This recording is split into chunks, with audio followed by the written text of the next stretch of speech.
Hello friends, welcome to our channel study with smartness. I hope कि आप regularly हमारे channel के touch में हैं और हमारे वीडियोस को पूरा देखते हुए लाइक, सब्सक्राइब एंड शेयर कर रहे हैं। अगर अभी तक नहीं किया है then please do like, subscribe and share. जैसा कि आज आपने स्क्रीन में देख ही लिया होगा कि आज हमारे साइंस में टॉपिक है दांतों के बारे में संपूर्ण जानकारी देना। जी हाँ, आपके एग्ज़ाम में चाहे वो किसी भी तरह का एग्ज़ाम हो, रेलवे हो, एसएससी, सीडीएस वगैरह किसी के एग्ज़ाम में दांत एक छोटा टॉपिक है, लेकिन जनरल स्टडी में ये बहुत ही इम्पॉर्टेंट टॉपिक है। इस टॉपिक से आपको कहीं ना कहीं एक आध क्वेश्चन ज़रूर, 1 से 2 क्वेश्चन, कभी कभी 2 से 3 क्वेश्चन भी आपको एग्ज़ाम्स में देखने ज़रूर मिलेंगे। इसलिए ज़्यादा टाइम ख़राब ना करते हुए हम अपने टॉपिक पर जल्दी ही स्टार्ट करते हैं और अपनी क्लास को स्टार्ट करते हैं।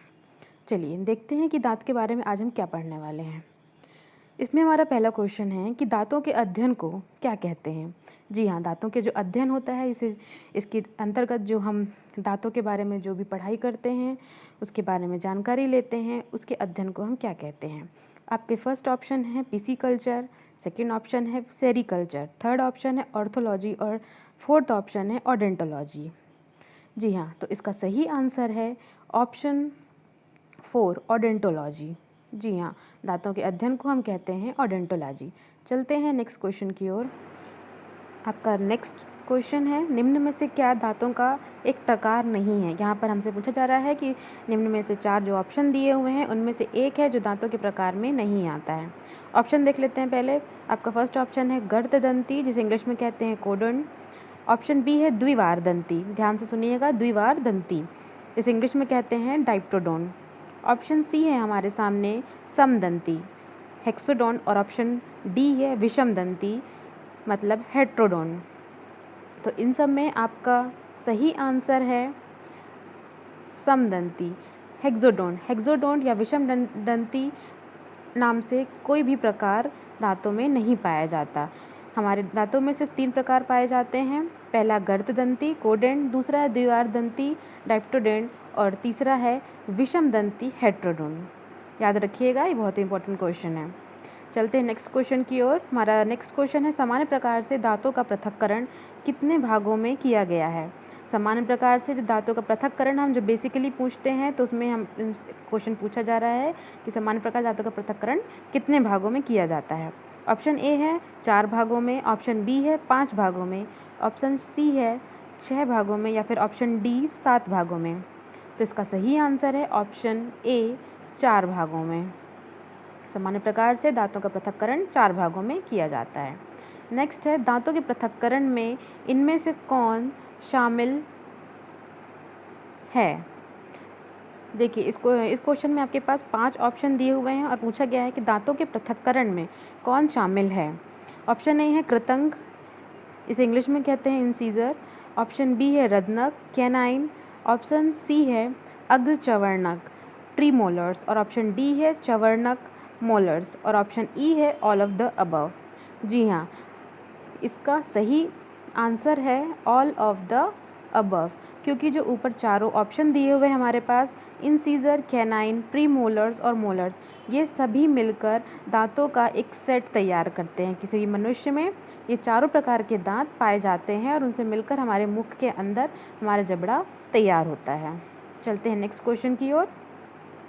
नेक्स्ट क्वेश्चन है हमारा, ये देखिए यहाँ पर आपको एक फ़ोटो भी दिखाई गई है, पिक्चर भी है, जिसमें आपको प्रीमोलर्स, मोलर्स, कैनाइन्स और इंसीजर दांतों के बारे में बहुत ही अच्छे से दर्शाया गया है।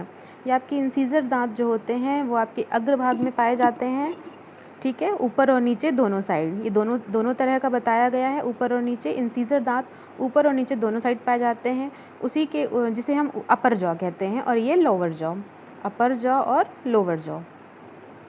इसी के बाजू में, इंसीजर के बाजू में ही दोनों साइड, लेफ़्ट एंड राइट दोनों साइड प्रीमोलर्स पाए जाते हैं, left and right on both side, upper and lower. Premolars के जस्ट पीछे हमें मोलर्स दांत पाए जाते हैं, molars upper side, left hand side और लोअर साइड, ठीक है। तो एक प्रकार के जो इंसीजर, अपर एंड लोअर, इसके बाद प्रीमोलर्स, देन मोलर्स, ओके। तो इस तरह से आप, और जो बीच में है प्रीमोलर्स और मोलर्स के बीच में आपके कैनाइन दांत होते हैं, कैनाइन टीथ। आई होप कि आपने इस स्ट्रक्चर से बहुत ही अच्छे से समझ लिया होगा कि हमारे दांतों का स्ट्रक्चर किस तरह से होता है। अब चलते हैं हम नेक्स्ट क्वेश्चन की ओर। नंबर ऑफ़ टीथ इसमें बताया गया है, देखिए नंबर ऑफ़ टीथ इंसीजर में होते हैं 4 + 4। 4 + 4 मीन्स आपके 4 दांत इंसीजर के अपर साइड होते हैं और वहीं पे ये 4 दांत आपके लोअर साइड होते हैं। मीन्स 4 + 4 = 8। अगेन कैनाइन दांत के बारे में बात की जा रही है। कैनाइन दांत आपके 2 + 2 मीन्स 2 दांत आपके नीचे और 2 ऊपर। जी हाँ, 2 + 2। Then pre molar and molar equally अगर हम चारों तरह के दांतों का जो पृथक्करण है उसे ऐड करते हैं तो हमारे पास टोटल 32 टीथ्स, जी हाँ 32 टीथ्स एक नॉर्मल मनुष्य के जबड़ों में, मुख में पाए जाते हैं। ये जो सिस्टम है आपका सेटिंग है जो दांतों की, उसे आप अच्छी तरह से याद कर लीजिएगा। एग्ज़ाम्स में कहीं ना कहीं ज़रूर पूछे जाते हैं। चलिए चलते हैं हम अपने नेक्स्ट क्वेश्चन की ओर। क्वेश्चन नंबर 5 इसमें हमसे पूछा जा रहा है कि मनुष्य में अस्थायी दांत या फिर दूध के दांतों की संख्या कितनी होती है। अस्थायी दांत जैसा कि हम सभी जानते हैं, बचपन में कुछ दांत 10 से 12 साल की उम्र के बाद टूट जाते हैं और उनकी जगह पर कुछ नए दांत उगते हैं। उन्हीं दांतों के बारे में हमसे पूछा जा रहा है कि अस्थायी दांतों की संख्या मनुष्यों में कितनी होती है। इसमें ऑप्शन है, फटाफट देख लेते हैं अपन। ऑप्शन ए है 18, बी है 19, सी है 20 और डी है 21। तो इसका सही आंसर है मनुष्य में अस्थायी दांतों की संख्या होती है 20। जी हाँ, 20 दांत दूध के दांत या अस्थायी दांत होते हैं। चलते हैं नेक्स्ट क्वेश्चन की ओर। ये है हमारा क्वेश्चन नंबर 6। इसमें पूछा जा रहा है हमसे कि मनुष्य में स्थायी दांतों की संख्या कितनी होती है। स्थायी दांत मतलब कि जो जीवन पर्यंत रहते हैं। जीवन पर्यंत कहने का मतलब जब तक हमें बुढ़ापे की दांत टूट नहीं जाते तब तक की ये बात की जा रही है। इसके ऑप्शंस देख लेते हैं। ऑप्शंस है हमारे पास option A 28, option B 30, option C 34 और ऑप्शन डी 32। तो इसका सही आंसर है ऑप्शन डी 32। यस, इसका सही आंसर है स्थायी दांतों की संख्या मनुष्यों में 32 होती है। चलते हैं हम अपने नेक्स्ट क्वेश्चन की ओर। 7वां क्वेश्चन हमसे कह रहा है कि 20 वर्ष तक कितने दांत होते हैं। 20 वर्ष तक, जब मनुष्य 20 वर्ष तक होता है तो उसके दांतों की संख्या कितनी होती है। ऑप्शंस देख लेते हैं। हमारे पास ऑप्शंस हैं। ऑप्शन ए है 28, ऑप्शन बी है 26, ऑप्शन सी है 29 और ऑप्शन डी है 27। जी, ऑप्शन डी है 27। तो हमारा इसका करेक्ट आंसर है ऑप्शन ए 28। Option A 28। 20 वर्ष तक मनुष्य में दांतों की संख्या 28 होती है। चलिए अपना नेक्स्ट क्वेश्चन देखते हैं हम। हमारा नेक्स्ट क्वेश्चन है 20 वर्ष के पश्चात। जी हाँ, जब 20 वर्ष के पश्चात कितने दांत और अधिक हमारे पास आ जाते हैं। कितने दांत और अधिक हमारे पास आ जाते हैं, मतलब कि 20 वर्ष तक हमारे पास होते हैं 28 दांत कुल मिलाकर, और 20 वर्ष के पश्चात जिसे हम कहते हैं बुद्धि वाले दांत, वो हमारे पास और कितने आ जाते हैं। तो वो ऑप्शन देख लेते हैं हम उसके लिए। ऑप्शन ए है 2, बी है 4, सी है 6 और डी है 8। तो इसका सही आंसर है ऑप्शन बी 4। 20 वर्ष पश्चात हमारे 4 दांत और आ जाते हैं। चलते हैं नेक्स्ट क्वेश्चन की ओर। इम्पॉर्टेंट क्वेश्चन है, इसको ध्यान से देखिएगा।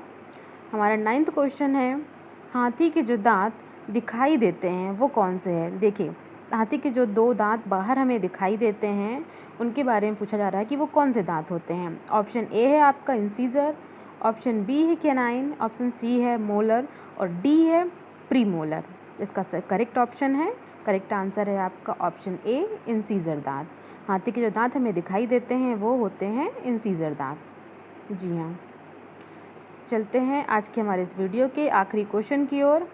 इसमें पूछा जा रहा है कि रत्नक दांत या कैनाइन, रत्नक जिसे इंग्लिश में कहते हैं कैनाइन दांत, किसमें सर्वाधिक विकसित हो चुके हैं या होते हैं। रत्नक दांत सर्वाधिक किस प्रजाति में विकसित होते हैं। ऑप्शन देख लीजिए। ऑप्शन ए है शाकाहारी, ऑप्शन बी है मांसाहारी, सी सार्वत्रिक मतलब कि जो शाकाहारी और मांसाहारी दोनों होते हैं, या फिर डी फलाहारी। आपने ऑप्शंस देख लिए। इसका सही आंसर है ए नहीं, इसका आंसर है बी मांसाहारी। बी मांसाहारी में कैनाइन दांत सर्वाधिक विकसित होते हैं। मांसाहारी में दांत सर्वाधिक विकसित होते हैं। चलिए आज के वीडियोस में इतना ही।